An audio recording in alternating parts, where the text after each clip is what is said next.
Welcome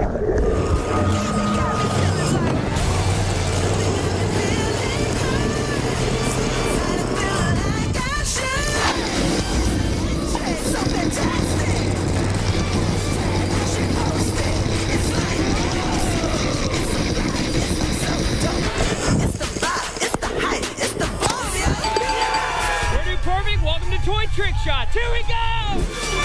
Gotta tell a friend I just saw something viral like what? Dude, perfect. I'm the buzz, I'm the latest trend. Tell your mom and go tell your friends. And I'm like sitting. Todd, put your slime away. Whoa. Here we go with solid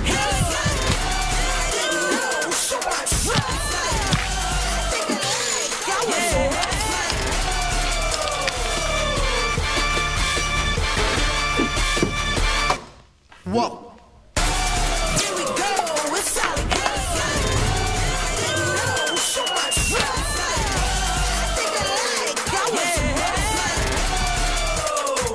got me feeling like. What's up, guys? Want to show you the fastest and easiest way to make a paper football. Start by just doing a quick rip, and then you take this and then fold it just a couple times, and then you got one of these. So this is what we're going to use.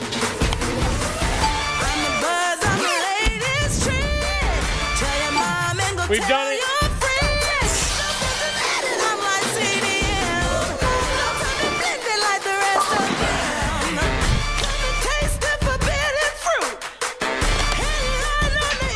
Who's in charge here? I'm in charge.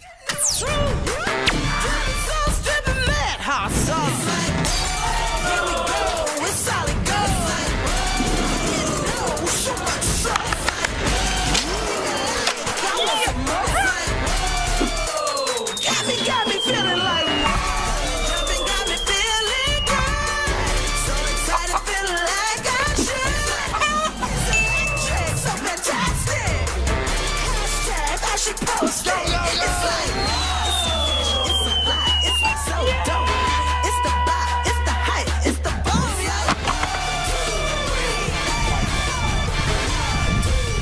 Gotta tell a friend I just saw something viral like flip it. Guys, we're taking it back to the slap bracelet days. Fly, it's like so dope. It's the vibe, it's the hype, it's the boss, Gotta tell a friend I just saw something viral like that. I'm the buzz, I'm the latest trend. Tell your mom and go tell your friends. And I'm like CDM. No time to blend it like the rest of them. Taste the forbidden fruit. Dodgeball.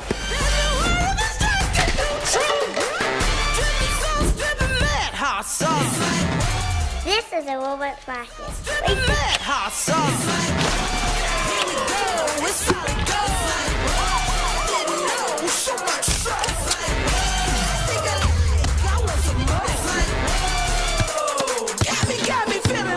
This is the no-look one-handed mini boomstick.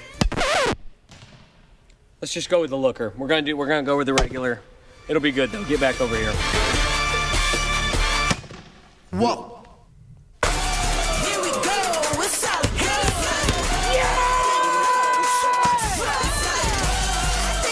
We've done it.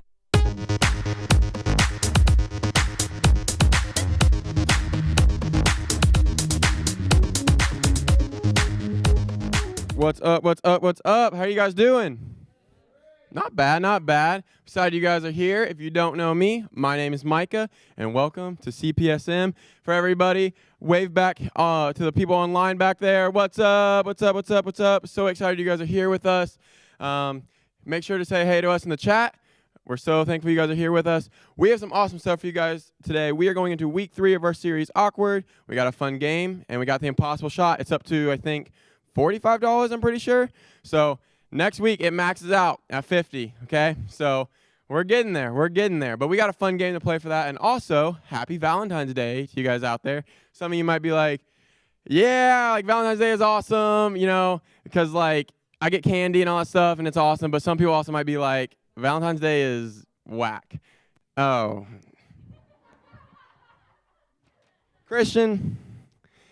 Christian. Okay, story time. So, if you guys can't see, I love you, Christian. You're great. You're awesome. For the people on the camera online back there, you might not be able to see. I don't know if you guys can even see. On my eyebrow, there's a slit in it right here, okay? I don't know if you guys can see it, yeah. So, story about that. That was not a personal decision I really wanted to do. So, I was with my roommates, right? And they're idiots. They're idiots. They're idiots. You'll honestly probably meet them at some point because they're going to come and speak eventually the next following months. So you'll get to meet them, and they can probably tell you. You'll see other idiots, okay? I'll call them that. But anyways, one of them wanted to, he thought it'd be cool to do a little eyebrow slit. He's like, yeah, it'll look cool. And I was like, I don't know about that. I was like, I don't think that's the move. I'm not feeling that. And he was like, dude, just do it. And I was like, no. And I was like, look, if our other roommate, Smith, my friend, if he does it, I'll do it. I was like, there's no way he's doing this. I was like, there's no way. And he was like, yeah, I'll do it. And I was like, really? I was like, why did you say that? So they both did it, and then I was like, oh my goodness, fine. I mean, I said I'd do it if they did it. So I did it, and I got a little eyebrow slit. It looks pretty dumb. I kind of hate it, but that's the story behind it. Yeah, don't say you're gonna do something if you don't want to do it. And yeah, bad idea. That's the story behind that. Thanks, Christian. Love you for that one. That was great. But anyways, that's the story behind the eyebrow slit. So everybody, laugh, get over it. Anyways, but I'm excited you guys are here. We got a fun game, and like I said, happy Valentine's Day. For those of you how many of you love Valentine's Day? Because like I said, you get like the candy and stuff and all that. Like honestly, as a kid, I wasn't I wasn't getting candy for a girl or anything like that. Like that wasn't me. But my parents, they'd give me candy and stuff. I'd love it. I was like, hey, this is free candy and all kinds of great stuff. I was all for it. Do you guys like Valentine's Day, or are you guys like, ugh, it's just dumb? What's your guys feeling? Like thumbs down if you're like, eh, and like thumbs up if you like it. Mostly thumbs down. Okay, yeah. Honestly, now at my stage of life, I'm like, because it's more like I gotta buy things, and like it's just more expensive, especially, it's just like, oh, it's a lot of money. But anyways, we actually have a game about Valentine's Day, and it's gonna kind of talk about that. So if you think you know a decent amount about Valentine's Day, hey, this is your game. So I need two volunteers. Okay, specifically, you wanna come up? Come on up. I need one boy. Jacob, I feel like you come up a lot. In the back. Come on up. Yep. Okay. Here we go. You guys can come up on stage. Okay, just be careful of the light. Yep, you're good. Okay, let's meet our contestants. On my left, we have Kaylee, as you can see on her mask. Good job. There you go, Kaylee. And on my right, we have Caleb. Okay. So, as you guys can see, this game is called How Much Do You Know About Valentine's Day? And it's pretty much just that. Your guys' job is to figure out the right answer basically on the question. It's just going to be a ton of different questions all about Valentine's Day and weird stats that you never knew. For you people online, you guys can play as well. Just put the answer in the chat as soon as you get it. And for you guys that win back there, whoever gets the most right, it's just kind of you get to brag about knowing a lot about Valentine's Day, so good job. But does that make sense to you guys? Does that make sense? You good? Okay, we'll take turns about who gets to answer first. Okay, Caleb, we're going to start with you. Does that sound good? Okay, here we go. First one. Which are the most given flowers on Valentine's Day? Roses. You're saying roses? You're going roses too? Anybody else think it's not roses? Okay, yeah, I agree. Good job. Yep, I'm going to say just go ahead and hit the answer on that one. That's kind of a freebie, easy one, right? It's roses. Good job. 1-1. Let's go to the next question. Here we go. Which state produces the majority of America's roses? Kaylee, is it 1, Florida, 2, Tennessee, 3, California, or 4, Illinois? What are you thinking? Illinois. Ooh, going Illinois, number 4. California. Kayla's going California. Okay, let's see what the answer is. Dang, California. Good job, Caleb. Did you know that? He knew that. Okay, dang. How did you know that? Oh, yeah, that's good. Yep, the flower parade in Pasadena. The Rose Bowl there, too. Yeah, if you watch sports, that's kind of an advantage, yeah. So, I was just seeing. That was good. Good job. Caleb takes the lead, 2-1. It's okay, Caleb. It's okay. Okay, Caleb, you're starting this time. Who invented the Valentine's Day box of chocolates? Is it 1, Albert Einstein, 2, Richard Cadbury, 3, Thomas Edison, or 4, H.B. Reese? Cadbury, you going number 2? You going Cadbury number 2? Let's see it. Dang, good job. Cadbury, yep. So I'm pretty sure, at least Faith was saying this earlier, HB Reese is not actually the Reese guy, right? I don't think is that the Reese guy?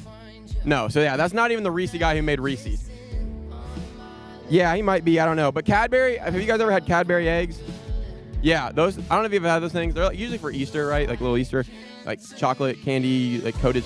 These things are good. Oh, that's all I'm saying. Try Cadbury eggs. I don't know how I got into Valentine's Day, but hey, he did. So, but anyways, they're really good. Try them. Okay, both of you still have a 1-point lead. I think it's 3-2. Okay, Kayla, you're up this time. Here we go. Who typically receives the most Valentine's Day cards? Is it 1, wives, 2, mothers, 3, children, or 4, teachers? Children. Okay, Kayla, what are you thinking? Mothers. Mothers. Online, what do you guys think? Let's see, do they have any answers in there? Not any answers yet? Okay. You guys ready? Mothers? Yup. Okay, let's see what the answer is. Teachers! Dang. Gina, is this answer true? Okay, maybe we're... Okay. You did get chocolate. Okay. There you go. There you go. I mean, yeah, typically you got to think about it. Like the teachers, they get like, they have 30 students in their class. They usually, sorry, Gina. You know, yeah, now it's like 5 maybe. But usually they get like, you know, a decent amount of cards from each class they have. So that's why it's probably teachers. No, I mean, mothers probably get a lot, but you know, if they only have like a kid or 2 kids, that's it. So, but yeah, teachers. So nobody got that one right. Still 3-2. Okay, let's get to the next one. Which fast food chain offers table service on Valentine's Day? Caleb, I think you're up first this time. Is it 1, Burger King, 2, White Castle, 3, Chick-fil-A, 4, Taco Bell? I really hope it's Taco Bell. I really hope it's Taco Bell. If it is, Kayla, we're going to Taco Bell after church. So, Castle. White Castle, he says. Burger King, Kaylee says. Oh, please be Taco Bell. I would. Dang. Yeah, White Castle. Good. Did you know that one too? Kind of. Yep. 4-2. 4-2. Take a little bit of a lead. Yeah, White Castles, they place like little tablecloths like on the tables and stuff.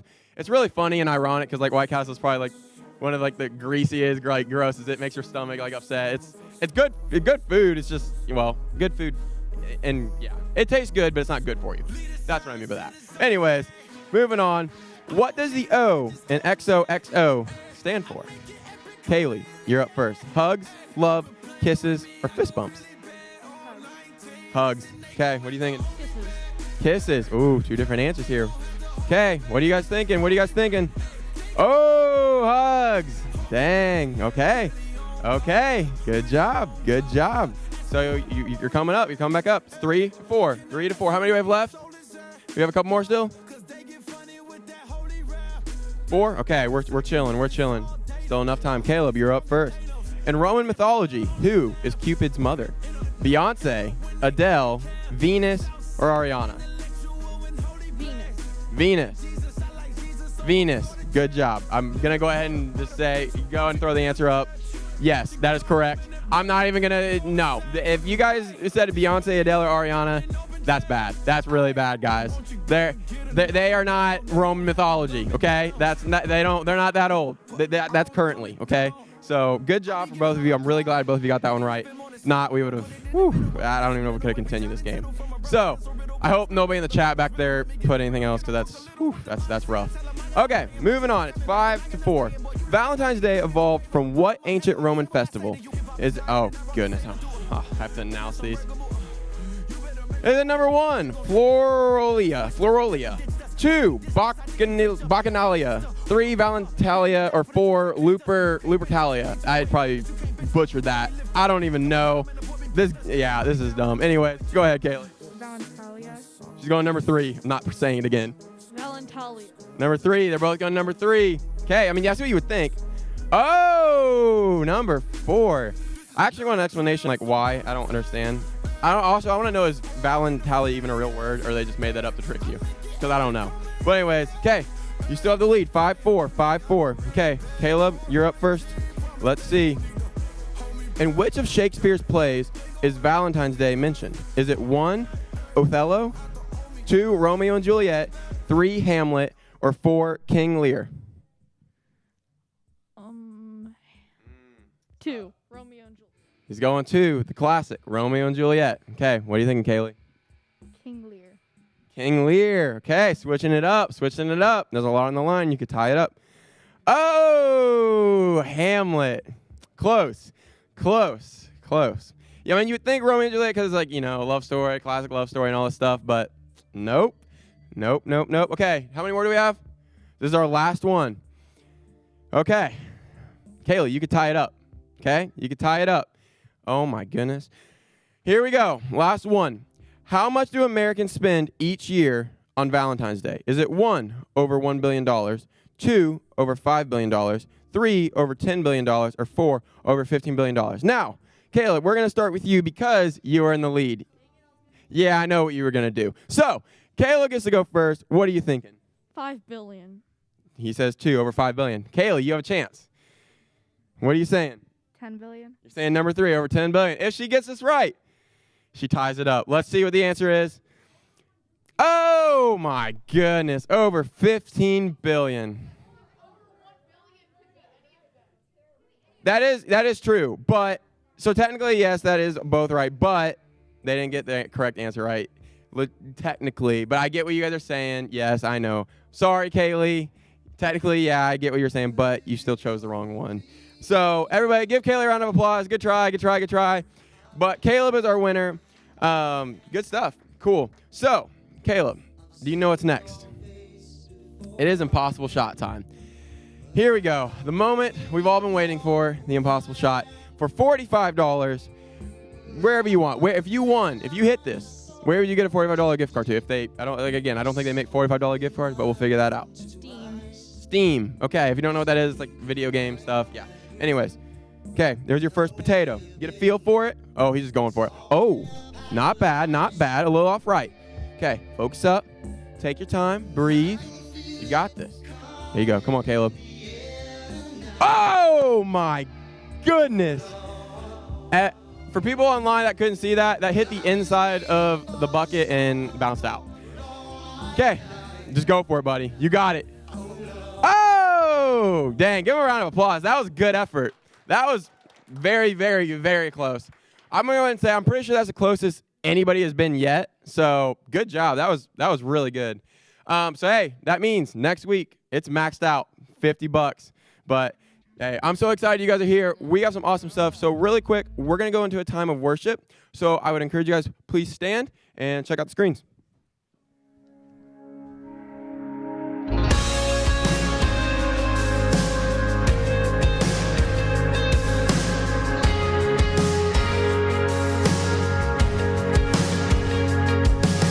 Sometimes on this journey, I get lost in my mistakes.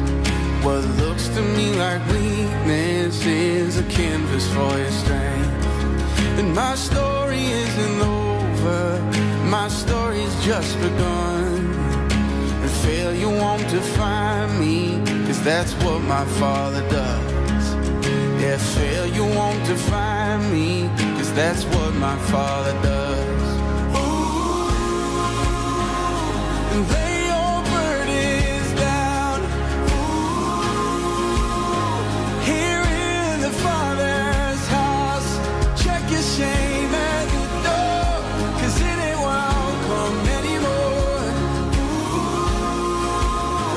You're in the Father's house.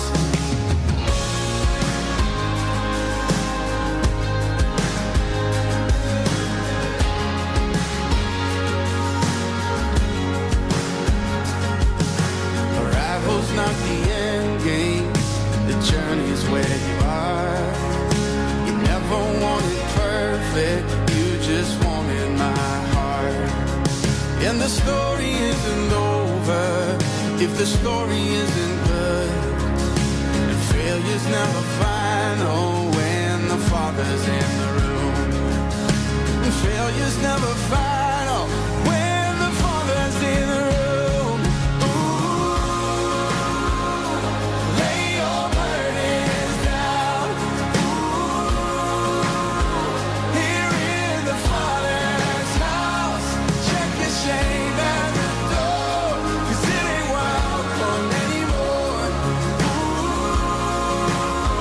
You're in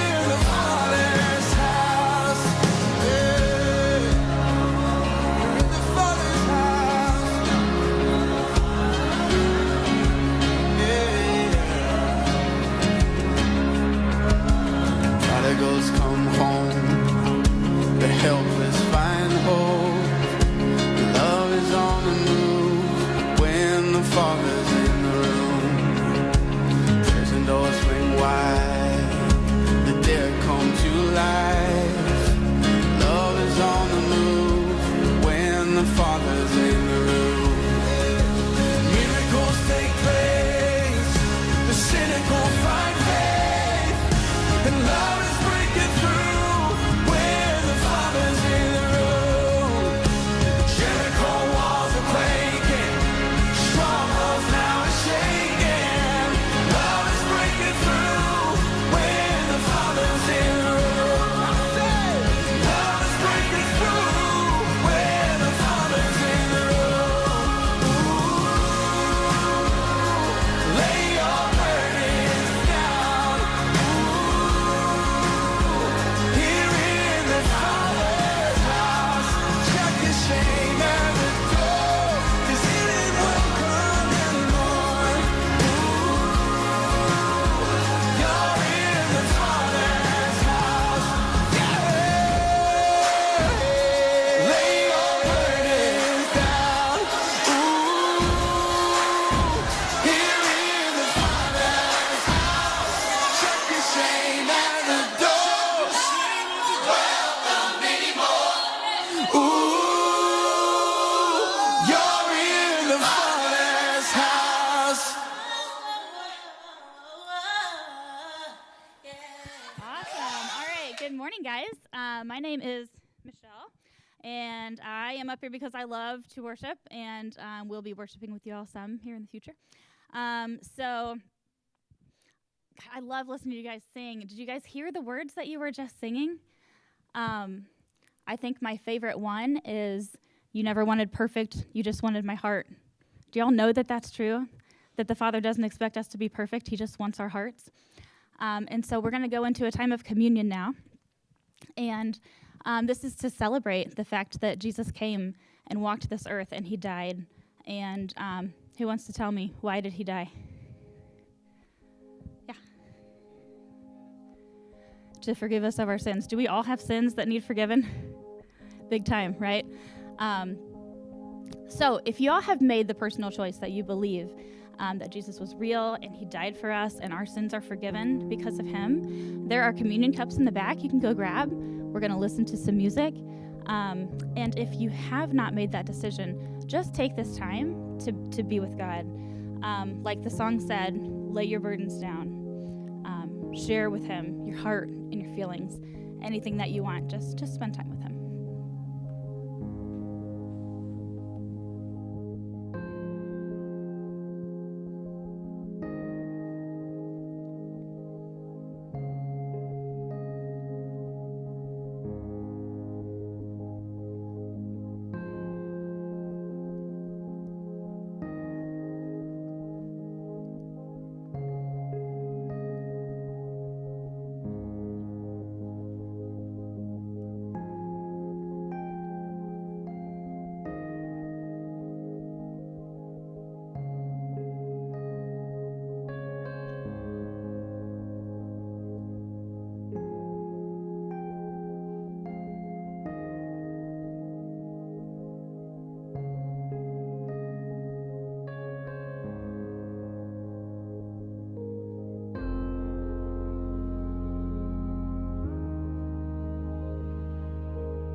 Awkward.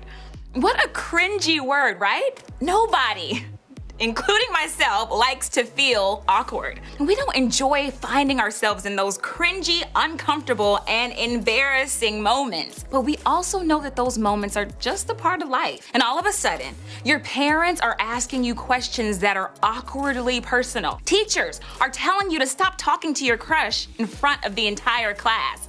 And then you decide to come to church only to find out that we're going to talk about sex. Yeah, I know. Talking about sex at church can definitely be awkward, but honestly, it's just too important to ignore. That's why today, no matter how awkward it might get, we're gonna continue a conversation we've been having about why our sexual desires matter, not just to us, but also to God. And speaking of things that matter a lot, let me share something with you that mattered to me more than anything when I was in elementary school. I don't know if you've ever heard of these little teddy bears, but they were called Beanie Babies. And everybody would collect them, all of my friends. And the whole idea was the more Beanie Babies that you could have, the more money that they might be worth later on. So they meant a lot to me, okay? We all value different things, right? But I think there's one thing that's true for all of us when it comes to value. We tend to value things because of what they give back to us. Maybe it's a new pair of shoes that keeps us looking cool, or a new camera to make our YouTube videos look even more polished. Sure, those aren't the only reasons that we value those things, but they certainly don't hurt. But when those things stop giving us what we want, just like that, we stop giving them the same value. We begin to treat them as if they matter less than they used to. So remember my Beanie Babies, my most prized possession in elementary school? It just doesn't hold the same value to me anymore that it once did. I don't even think it's worth a lot of money anymore. Think about it. I want you to think of something that mattered a lot to you when you were in elementary school. That thing probably mattered a ton to you as an elementary schooler. But now, maybe it just doesn't bring the same value to your life anymore. When this happens with stuff, it's really not that big of a deal. When you stop caring about your old stuffed animals, or your baseball collection, or that jacket you loved so much before, that's just a part of growing up. But there's another side to this whole value thing, the human side. Sometimes without realizing it, we treat the people in our lives the same way. When they can do something for us, or give something back to us, we consider them valuable or important. But when they don't, well, that's when we begin to treat them like they've lost their importance. That's when we start treating people in ways that are less than they deserve. We start saying things about them, thinking things about them, or treating them as though they aren't all that special or important after all. Now, I know we might not all be doing this, or some of us might be doing this without even realizing it, but it's important to talk about it because it's a big deal, especially when it comes to things like sex and dating. Some of you might not even be interested in dating right now. Or maybe you're not even allowed to date yet. Still, I want you to stick with me because this stuff is important not just for today, but for the rest of your life. The way we treat people we're interested in or spending time with, it matters. The way we value them with our words, our actions, and even our thoughts is important. We might be tempted to talk about the people that we're attracted to in ways that aren't valuing to them. We may say things about their bodies and about their personalities that aren't all that respectful. Or we might even think about them in ways that don't value them. They're the kind of thoughts that we wouldn't want them, or really anyone, to know about. Maybe we even ask the person we're talking with to send pictures or participate in behaviors that we know don't show them value that they deserve. We might treat the person we're attracted to in a way that makes us feel good, even if we know it's hurtful or harmful to them. We flirt with them, we tease them, we talk to them in a way that doesn't benefit anybody but us. Maybe we send photos or we say inappropriate things or lead someone on because it makes us feel good.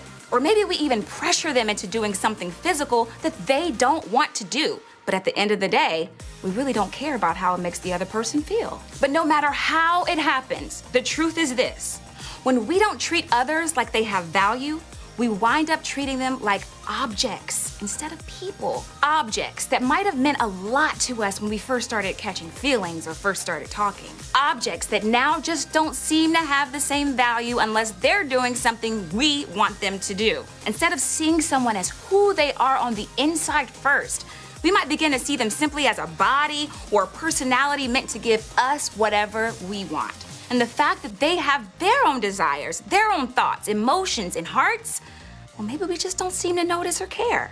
But here's what's important though. Every one of us wants to be valued. I guess that deep down, all of us want to be seen as someone worthy of respect Someone who is valued for who they are, not what they can give to someone else. But if this is what we want for ourselves, shouldn't it be what we want for others? How do we start changing the way that we treat people so that we're not only giving them value, but receiving it for ourselves as well? I think it's important to take a few minutes and make sure we know what God has to say about all of this. First, we should know that God made each of us. And because of that, we are valuable. We have value simply because we are made by God. And beyond that, other people have value because they are also made by God. That right there, that's the foundation for how we treat other people and ourselves. If we believe that we all have value simply because God made us and told us so, that's great. That's the starting place.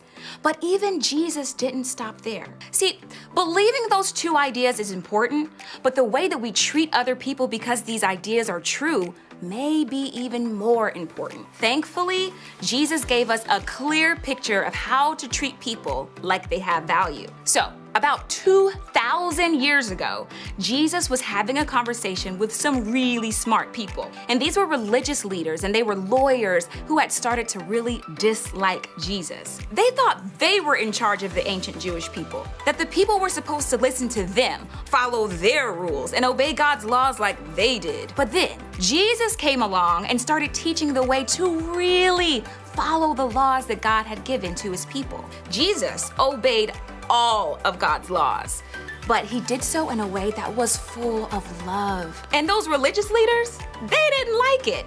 In fact, they would often confront Jesus and try to get him to say something they knew would go against God, just to prove that he wasn't worth trusting. In the encounter we're gonna look at today, a group of religious leaders had approached Jesus to debate, question, and try to catch him to say the wrong thing. Finally, one of them spoke up and said, basically, okay, Jesus, what's the most important commandment that God has for all of us? What's the most important thing to him out of everything? And to answer, Jesus said something they didn't expect.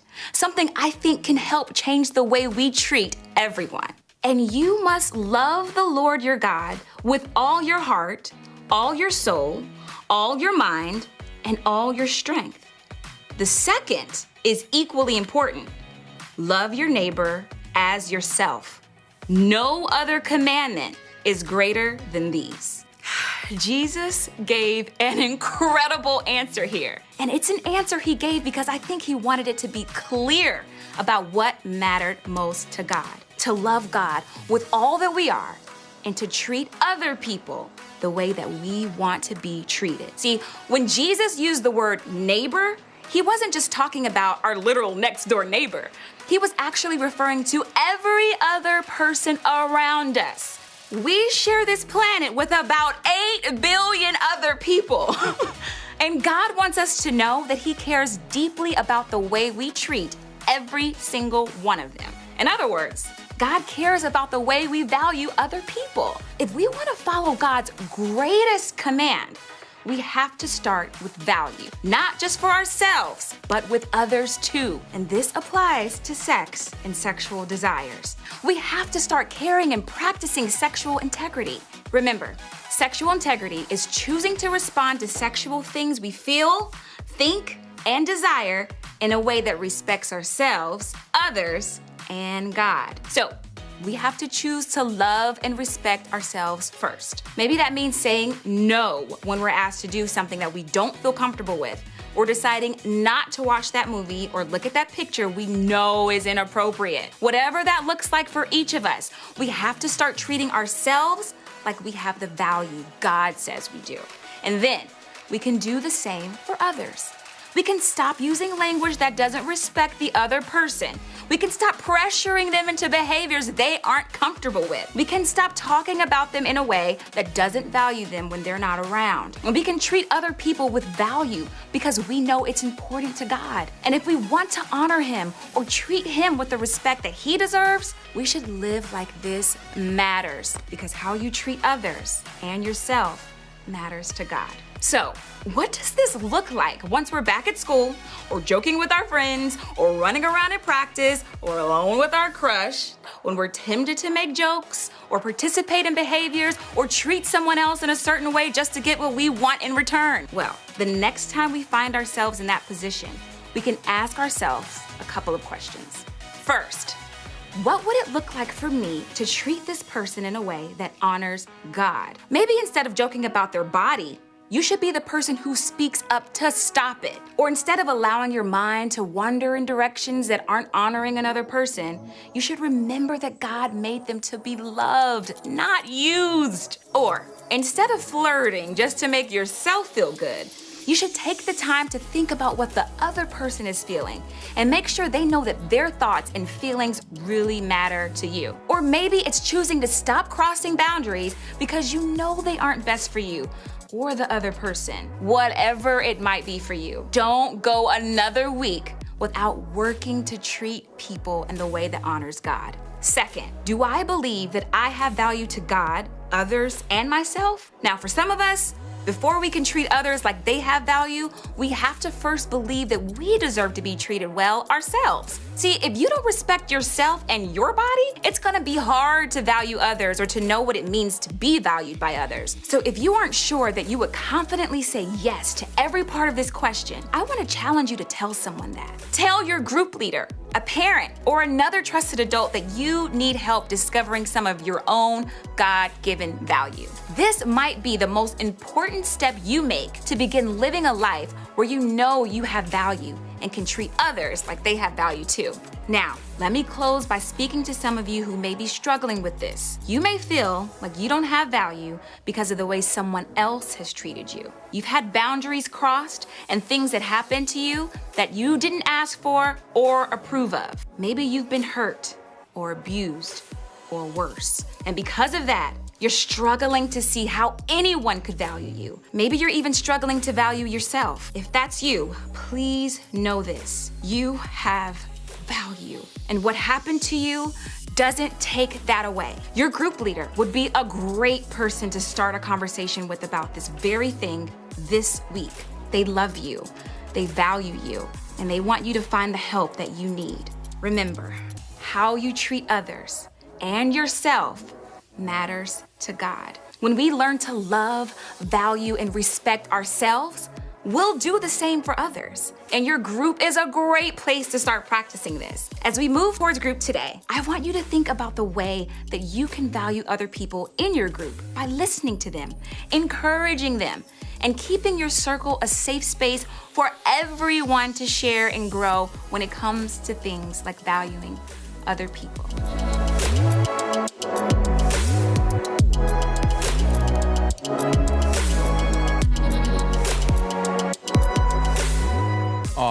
Awesome stuff. And I want to encourage you guys to talk about those things in your group, okay?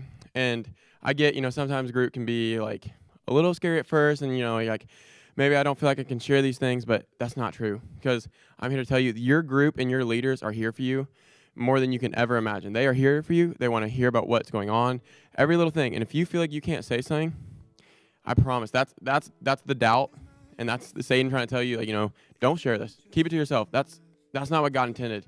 God intended for us to be with people and to share things, okay? And so that's my encouragement to you is in your group to be open and to know that your other members, your other brothers and sisters in Christ that are alongside with you in your group. They're there for you. They're going through the same thing as you. Your leader, they care for you so much. They want to hear what you have to say, okay? And so don't feel like And also, this is not to say like, well, I just got to say stuff like like Mikey, you're pressured. That's not to say that either. I'm not trying to pressure you into something that you don't feel comfortable with. But my encouragement is to you is, sometimes a relationship with God's not always comfortable. It's a little uncomfortable sometimes. And sometimes you have to do the uncomfortable thing. And so that's my encouragement to you guys in group, okay?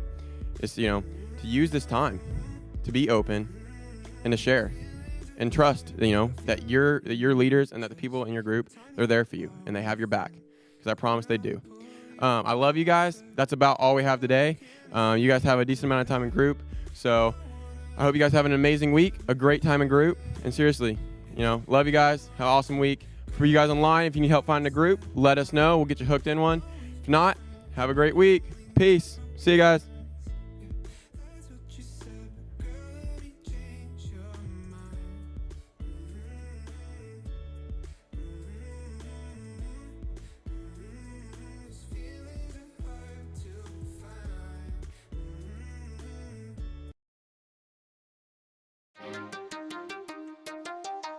Bye.